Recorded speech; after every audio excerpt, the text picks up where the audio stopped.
कुछ एक झूठ हमारे दिमागों में बैठा दिए जाते हैं। जैसे आप सब ने यह कथा पढ़ी होगी कि एकलव्य का अंगूठा कटवा लिया द्रोणाचार्य ने, पढ़ा है ना आप सब ने? पर यह बताइए कितनों ने महाभारत में स्वयं पढ़ा है? मेरे विचार से हम में से किसी ने भी कभी महाभारत में वह प्रसंग पढ़ा ही नहीं होगा एकलव्य वाला। और अगर हम यह भी विनम्रता से पूछें कि महाभारत के कौन से चैप्टर में है, तो भी शायद हम में से किसी को ध्यान नहीं होगा कि महाभारत के वन पर्व में एकलव्य का उल्लेख है। मगर देखिए मार्क्स और मैकाले का प्रभाव कि हमारे दिमागों में ऐसा भरा हुआ है कि हम ग्लानि से आबद्ध हैं बगैर पढ़े हुए। अब मैं आपसे कहूंगा, जाइएगा, जाकर पढ़िएगा। अवेलेबल हो तो इंटरनेट पे जाके सर्च कर लीजिएगा, ना हो तो जो महाभारत सीरियल आया था उसका एपिसोड जाके यूट्यूब पे देख लीजिएगा। कि किस्सा ये था कि जब आपको, चाहे आपने कथा सुनी होगी कि कुत्ते का मुंह बाणों से भर गया था जो एकलव्य ने तीर चलाए थे, और जब वह तीर अर्जुन निकालते हैं तो उस कुत्ते के मुंह में एक खरोंच तक उस बाण से नहीं आई होती है, तो वो चौंक जाते हैं क्योंकि ये सामान्य तीर नहीं है। उन्होंने कहा तो दिव्य अस्त्र है कि मुंह में पूरा तीर से भर गया मुंह और इसके बाद भी एक खरोंच नहीं आई। आप कहेंगे दिव्यास्त्र का मतलब क्या? दिव्यास्त्र का मतलब ये है, जैसे रशिया यूक्रेन की लड़ाई चल रही है ना, इससे पहले मिडिल ईस्ट की लड़ाई देती थी, तो जो मिसाइल जाती है वो लेजर गाइडेड जाती है, जिस बिल्डिंग पे गिरना उसी बिल्डिंग पे गिरती है, अगल बगल पे नहीं गिरती, क्योंकि the direction is precise to the meters. पर अगर मुंह के अंदर जाए और खाल पर खरोंच ना आए, इसका मतलब it is so much strongly guided that it is precision to the micrometers. तो जब ये वो देखते हैं ये दिव्यास्त्र चलाना, तो उन्होंने कहा दिव्यास्त्र राजा चला सकता है, ये कैसे सीखा इसने? तो जब द्रोणाचार्य उससे पूछते हैं कि तुमने ये किससे सीखा, तो कहता आपसे सीखा गुरुजी। कहते मैं तो तुम्हें जानता नहीं बालक, तुम अपना परिचय दो। अब यहीं पर बिंदु है। एकलव्य क्या कहता है? मैं मगध नरेश जरासंध के प्रधान सेनापति हिरण्यधनु का पुत्र एकलव्य। अरे वो मगध के chief of the arm forces का बेटा था। यदि आप ये कह रहे हैं कि वनवासी था, तो ये भी पूरा वाक्य तो पूरा करो कि वो सेना अध्यक्ष था। मगर देखिए कितनी चालाकी से छुपा लिया आधे तथ्य को, और उसके बाद हमारे दिमागों में भर दिया कि ये बहुत गलत किया गया। बताइए, हमारे हिंदू धर्म के दो महाकाव्य, रामायण और महाभारत, दोनों का रचयिता कौन? रामायण का रचयिता महर्षि वाल्मीकि, जो संस्कृत के आदि कवि माने जाते हैं। आज जो वाल्मीकि समुदाय है वो किसमें आता है? शेड्यूल कास्ट में। महाभारत के रचयिता और वेदांत और मीमांसा के रचयिता महर्षि वेदव्यास, जिनकी मां मछुआरिन थी, वह समुदाय किसमें आता है? कुछ राज्यों में, दिल्ली में शेड्यूल कास्ट में, यूपी में अति पिछड़े में। तो मेरे भाई, संत रैदास, नामदेव, कबीर, दादू, ये सब पूज्य संत हुए, फिर भी हमारे दिमागों में ये भरा जाता है। और कौन भरता है? वो लोग भरते हैं जो अपने यहां समाज के गरीब वर्गों की खरीद फरोख्त करते थे।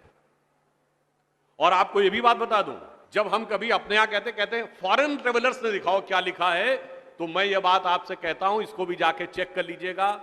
किसी फॉरेन ट्रेवलर का सबसे ऑथेंटिक जो रेफरेंस माना जाता है, वो चंद्रगुप्त मौर्य के समय में मेगस्थनीज आया था ग्रीस से, जिसने अपनी किताब लिखी है इंडिका, आज से 2300 साल पहले। वो इंडिका किताब आज उपलब्ध नहीं है, मगर उसके उद्धरण तमाम जगहों पे हैं, तो प्रूवन है किताब थी। उसने भारतीय समाज में व्यवस्था का वर्णन करते हुए लिखा है कि यहां पर 7 जातियां हैं, मगर महत्वपूर्ण बात यह है यहां इतनी समरसता, इतना सामंजस्य है कि यूनान के समाज के समान यहां कोई समाज का ऐसा वर्ग नहीं है जिसके साथ शोषण या भेदभाव किया जाता हो। ये एक विदेशी लिख रहा है। और मैं एक और बात आपसे बताना चाहता हूं, बहुतों को नहीं पता होगा, गांव में पंचायत होती है ना, ये पंचायत में 5 की संख्या कहां से आती? ये 4 या 6 क्यों नहीं? 5 की संख्या जानते कहां से आती है? 4 वर्ण माने गए थे, तो किसी भी गांव में निर्णय लेना होगा तो चारों वर्णों का एक एक प्रतिनिधि होगा, और 5वां जानते कौन होगा? गांव के बाहरी क्षेत्रों में रहने वाले वो वनवासी जो प्रत्यक्ष रूप से गांव का हिस्सा नहीं है, पर हमारे निर्णय का प्रभाव उनके जीवन पर भी पड़ेगा, तो 5वां प्रतिनिधि उनका होगा। वहां से यह पंचायत का भाव आता है। और फिर मैं आपसे कहना चाहता हूं, हमारे दिमाग में एक और चीज भर दी गई कि जाति व्यवस्था हमने बनाई। आपको पता है कास्ट शब्द कहां से आया? ये कास्ट अंग्रेजी का शब्द नहीं है, ये पुर्तगीज भाषा का शब्द है। और 1931 में जो अंतिम जनगणना जाति के आधार पर, उसमें 4114 जातियां हैं हिंदू समाज में, जिसमें अब 6000 बताई जाती हैं। मैं चैलेंज करके पूछता हूं, कोई दिखाओ तो किसी धर्म ग्रंथ में 6000 जातियां लिखी हों, और जहां लिखी उसमें इससे ऊंचे ये, इनके नीचे ये ऊंचा ये नीचा, कौन से धर्म ग्रंथ में लिखा है? ये माली ऊंचे की तेली ऊंचे, सुनार ऊंचे कि लोहार ऊंचे, कहां लिखा है? जानते हैं कहां लिखा है? एक British census commissioner Herbert Risley द्वारा किए गए सेंसस में हिंदू समाज को जातियों में विभाजित करके ऊपर से नीचे तक लिखा गया, और फिर वो हमारे ऊपर अध्यारोपित कर दिया गया है। हमारे दिमागों में कैसी कैसी बातें भरी जाती हैं। एक थोड़ा लिबर्टी लेते हुए ये भी कहना चाहूंगा, महिलाओं को पढ़ने का अधिकार नहीं दिया जाता था।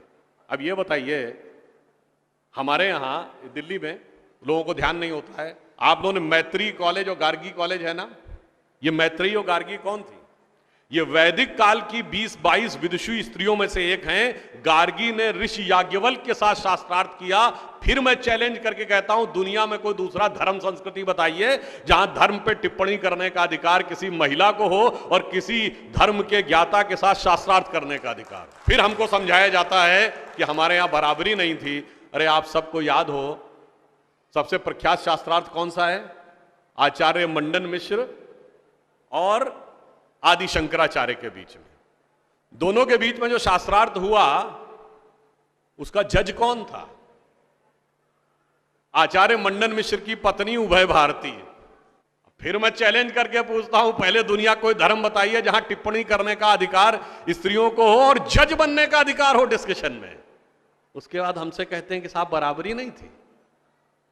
इसलिए मैं कहना चाहता हूं कि हमारे यहां तो समाज में जिस प्रकार से एकाकार करके सबको साथ में लिया जाता था, बराबरी का तो आलम यह था, बराबरी नहीं थी, यह सच है। हमारे यहां बराबरी नहीं थी। हमारे यहां मातृशक्ति को पहले रखा जाता था। इसीलिए हम क्या बोलते हैं? सीताराम, सीता पहले राम बाद में। लक्ष्मी नारायण, लक्ष्मी पहले नारायण बाद में। गौरी शंकर, गौरी पहले शंकर बाद में। राधे कृष्ण, राधा पहले कृष्ण बाद में। माता पिता, माता पहले पिता बाद में। और इसीलिए हमारे जितने भी प्रतीक हैं, भारत भी माता है, धरती भी माता है, प्रकृति भी माता है, गीता भी माता है, गंगा भी माता है, गाय भी माता है, गायत्री भी माता है। और ये केवल कोई आध्यात्मिक धार्मिक बात नहीं है। वर्ल्ड की डॉक्यूमेंटेड हिस्ट्री में अगर पहली बार कोई वुमेन रूलर रही है तो गुप्त वंश के समय में 4वीं शताब्दी में प्रभावती गुप्त ने शासन किया है। उसके बाद अहिल्याबाई होलकर, रानी दुर्गावती, रानी झांसी, वो सब तो आपने बहुत सुना होगा। अब वो लोग आके हमको समझाते हैं कि